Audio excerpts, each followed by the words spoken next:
We are at the Minnetonka Center for the Arts, and we're going to do a bronze pour today.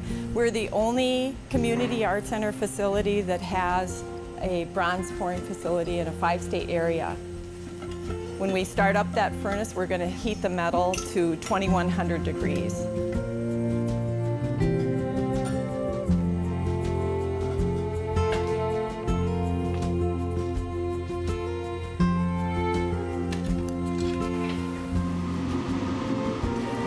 Flame on.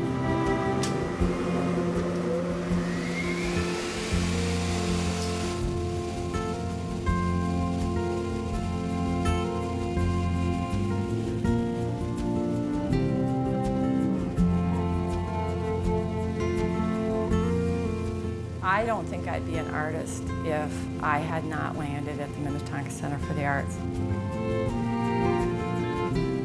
I became a student there in 1988, and I started teaching there about 3 years later. So I've been there a long time. The artist community there is so supportive, and when I was first getting started, I was able to start selling work, start getting encouragement right out of the gates from accomplished people that collected art, and I had the resources accessible to me through the Art Center. Heidi Hoy is one of the mainstays in our program. She works in a discipline where there aren't a lot of women because it's largely a male-dominated field, and she brings this wonderful feminine perspective to it. Her work is just so unique. She has a way of portraying women with such incredible strength and determination, and yet her sculptures have a very soft and lovely feminine side. To become a bronze caster, it's just putting in the time. There's so many phases to it, and each phase is difficult and time-consuming and needs to be mastered.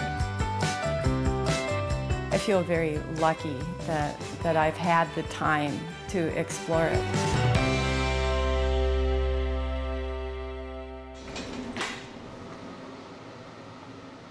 We're going to bring the crucible out and seat it in the pouring shank and pour the bronze. Down. Oh, good to go. I don't know why I went into this profession. It's hot and it's sweaty and it's dangerous and heavy. You're up. But there's something about the physicalness of it that really appeals to me. I like to work hard, and I like to lift heavy things, and I like to create beauty too. So it's all there for me in sculpture. I got it. Okay. It's gotten hard enough within 1 minute to hold its form, but we want to wait about 5 minutes to break it open because right now the metal's brittle. You can see it's starting to cool and darken. Once that gets darker, then we'll pull it out of the pit and open it up. I love bronze because it is malleable and soft enough to manipulate and hard enough and strong enough to last forever and still feel momentary. All right, so we'll crack it outside. We use a really old-fashioned method of pouring bronze. The commercial foundries have a much different method that's more predictable. You know you're going to get the piece. Now I get out my axe.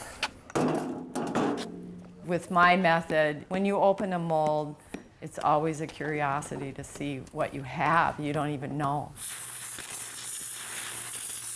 I feel very nervous, always nervous, because you don't know what has happened in the pour. Oh, it still weighs a ton. Okay, so here's his head, his neck, his shoulders. He's holding his guitar here, and his legs are kind of crossed. The bronze went in through the cup, and it went down the large sprues. This is called spruing and gating. I call them veins and arteries. So this would be the artery. These are the veins. Bronze only flows about a palm spread, so I have to feed fresh bronze to every part of the piece. I'm very happy with this pour, but right here, where it didn't pour, you can see those edges are rounded. That's called cold shot. It means the metal got a little cool in that spot and just didn't flow. That's an easy area for me to fix, and I'll just go in there and weld that. I'm gonna cut off all these sprues and gates and chase the metal down, and then I'll patina the piece and kind of tortoise shell the surface to give it more dimension.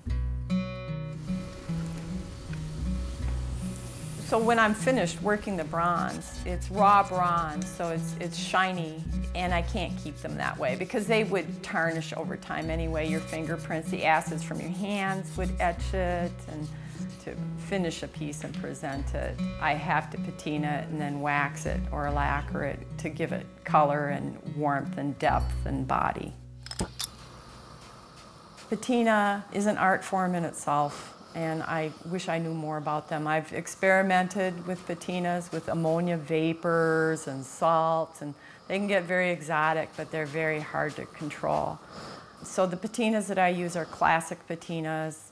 I make them out of nitric acid through nails. In nitric acid, you see this big cloud of red stuff fuming out, and it boils and heats up, and then you douse it with water, and 24 hours later, you have a patina.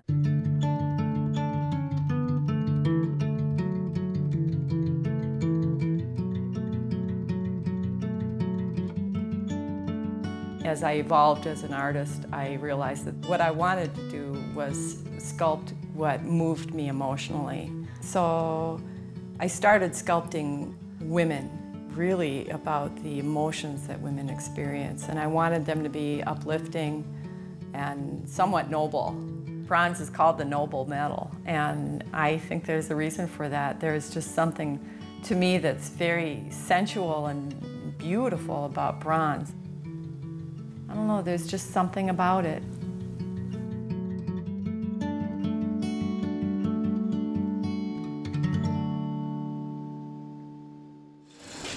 Ready? Okay.